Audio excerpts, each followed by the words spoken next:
قلب میں سوز نہیں، روح میں احساس نہیں، کچھ بھی پیغام محمد کا تمہیں پاس نہیں۔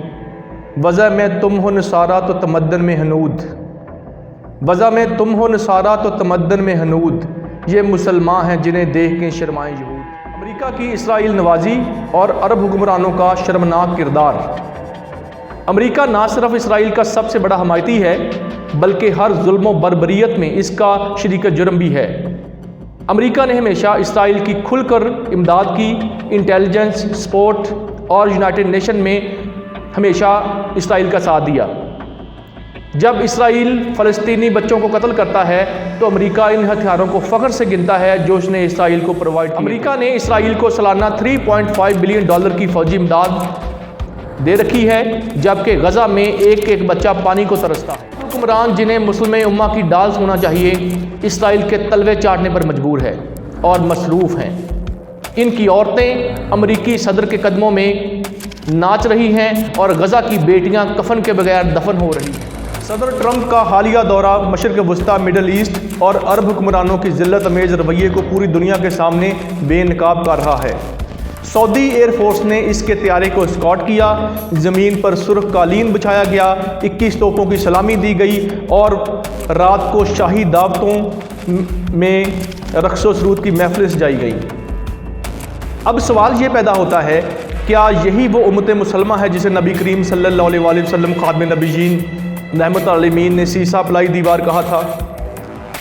صدر ٹرمپ نے نہ صرف 142 بلین ڈالر کے ڈیفنس معاہدے پر دستخط کیے بلکہ سعودی عرب سرمایہ کاروں کے 600 بلین ڈالر کی امریکی معیشت میں سرمایہ کاری بھی کروائی۔ قطر میں ٹرمپ کو عزت دی گئی اور اسلامی اصولوں کو پامال کرتے ہوئے عرب شہزادیوں نے امریکی مردوں سے ہاتھ ملایا، مسکرا رہی تھیں اور ان کے آگے اپنے بال کھول کر ڈانس کر رہی تھیں، گویا اسلامی تہذیب کا جنازہ سرکاری طور پر نکالا جا رہا ہو۔ یہ سب اس وقت ہو رہا تھا جب غزہ کے بچوں پر بم برسائے جا رہے تھے، مسجد اقصیٰ میں نمازیوں کو شہید کیا جا رہا تھا اور فلسطینی مائیں لاشیں اٹھا رہی تھیں۔ یہ ذلت کی انتہا ہے کہ عرب حکمرانوں نے امریکی صدر کے قدموں میں اپنی عورتوں کو پیش کیا، جنہوں نے کھلے بالوں کے ساتھ ناچ کر اسلامی اقدار کا جنازہ نکالا۔ یہ منظر پوری امت مسلمہ کی غیرت کو جھنڈوڑنے کے لیے کافی ہے۔ یہ وہی حکمران ہیں جو قبلہ اول کی آزادی کے لیے ایک لفظ بھی بولنے سے کتراتے ہیں مگر اسرائیلی ڈیلیگیشنز کو شاہی استقبال دیتے ہیں۔ امریکہ اور اسرائیل کے ساتھ دفاعی معاہدے کرنے والے عرب ممالک اصل میں مظلوم فلسطینیوں کے قاتل ہیں اور اسرائیل کے ساتھ شریک جرم ہیں۔ احمد الشرا جیسے کرداروں کو امریکہ نے دہشت گرد سے دوست بنا کر پورے مشرق وسطیٰ میں، مڈل ایسٹ میں بربادی پھیلائی اور عرب حکمرانوں نے خاموشی اختیار کی۔ شام کی تباہی، عراق کی تباہی، لیبیا کا انتشار، ان سب کے پیچھے امریکہ کا منصوبہ اور عرب حکمرانوں کی رضامندی شامل تھی۔ جب اسرائیل شام پر حملے کرتا ہے تو عرب میڈیا خاموش ہوتا ہے اور عرب حکمران اقوام متحدہ میں اسرائیل کے حق میں ووٹ دیتے ہیں۔ فلسطینی ماں اپنے بچے کی لاش اٹھا کر دنیا کو پکارتی ہے مگر عرب حکمران کان بند کر کے امریکی ویزوں کی لائن میں کھڑے ہوتے ہیں۔ یہ وہی عرب حکمران ہیں جنہوں نے امت مسلمہ کے اتحاد کو امریکی مفادات کی بین چڑھا دیا۔ اسلام دشمن قوتوں کو سہارا دے کر عرب حکمرانوں نے نہ صرف دین اسلام سے بے وفائی کی بلکہ اپنے عوام سے بھی دھوکہ کیا۔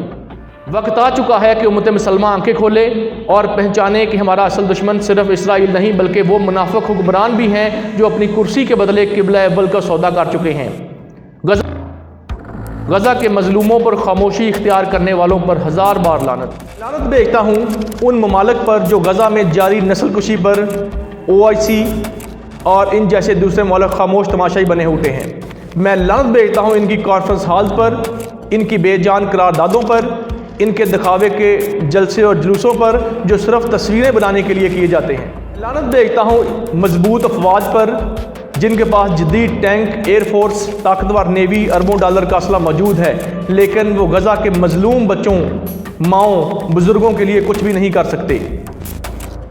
میں لعنت بھیجتا ہوں ان کی پرتعیش زندگی پر جو ان حکمرانوں نے اختیار کی ہوئی ہے جبکہ بیت المقدس کی گلیاں شہداء کے خون سے رنگین ہو چکی۔ یاد رکھو اے اسلامی ممالک OIC، اگر تم اپنی فوج کو صرف پریڈ کرنے کے لیے رکھتے ہو، اگر تمہاری بحریہ صرف ساحلوں کی سیر کے لیے ہے، اگر تمہاری ایئر فورس صرف ہوائی کرتب دکھانے کے لیے ہے، اگر تمہاری دولت صرف مغربی بینکوں میں جمع کروانے کے لیے ہے، تو سن لو تم تاریخ کے سب سے بڑے مجرم ہو۔